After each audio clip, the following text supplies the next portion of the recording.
অস্থিরতা কাটছে না রডের বাজারে, যার শুরুটা হয়েছিল বাজেটের আগে আগে, যখন কথা হচ্ছিল রডে বসছে 15% ভ্যাট। এক দফা দাম বাড়ল তখনই, টন প্রতি 2000 টাকা। আর যখন বাজেট প্রস্তাবে সত্যি সত্যি 15% ভ্যাট যুক্ত করা হলো, তখন আরও এক দফা দাম বাড়ল টন প্রতি 4000 টাকা পর্যন্ত।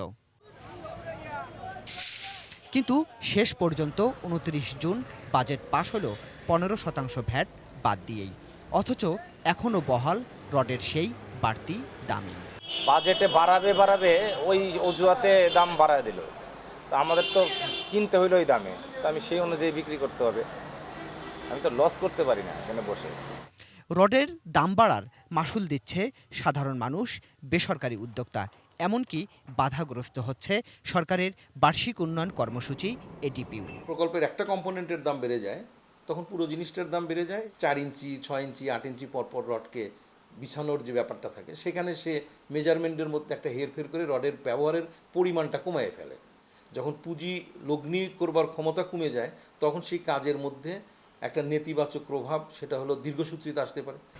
তবে যারা রড উৎপাদন করেন এমন স্টিল মিল মালিকরা বলছেন, রডের দাম বাড়ার কারণ ভ্যাটের পাশাপাশি রডের কাঁচামাল, স্ক্র্যাপ লোহার বাড়তি দাম। আবার আরও এক দিক থেকেও তারা বিপাকে। চট্টগ্রাম বন্দরে আনা কাঁচামাল খালাস করতে বাজেট পাশের আগেই দিয়েছেন 15% করে ভ্যাট, কিন্তু এখন সেটা ফেরত পেতে কিংবা 15% ভ্যাট বাদ দিয়ে নতুন করে শুল্কায়ন হিসাব করতে দৌড়ঝাঁপ করছেন এনবিআরে। এমনকি এনবিআরে চিঠি দিয়েও জানিয়েছেন বিষয়টি। 15% ব্যাট সহ অ্যাসেসমেন্টটা হয়েছে, কিন্তু আমরা মালটা তখন ছাড়াই নাই। তো এখন এনবিআর বলছে যে নতুন আইন আসলেও, মানে যেটা সরকার নতুন আইন বাতিল করছে আগের পর্যায়ে আসলে, সেটা আসলেও আগে যেটা অ্যাসেসমেন্ট হয়েছে সেটা 15% ব্যাট দিয়েই আপনাদের ছাড়াতে হবে। এই ব্যাপারে কোনো সিদ্ধান্ত এখনও আমাদেরকে দিচ্ছে না।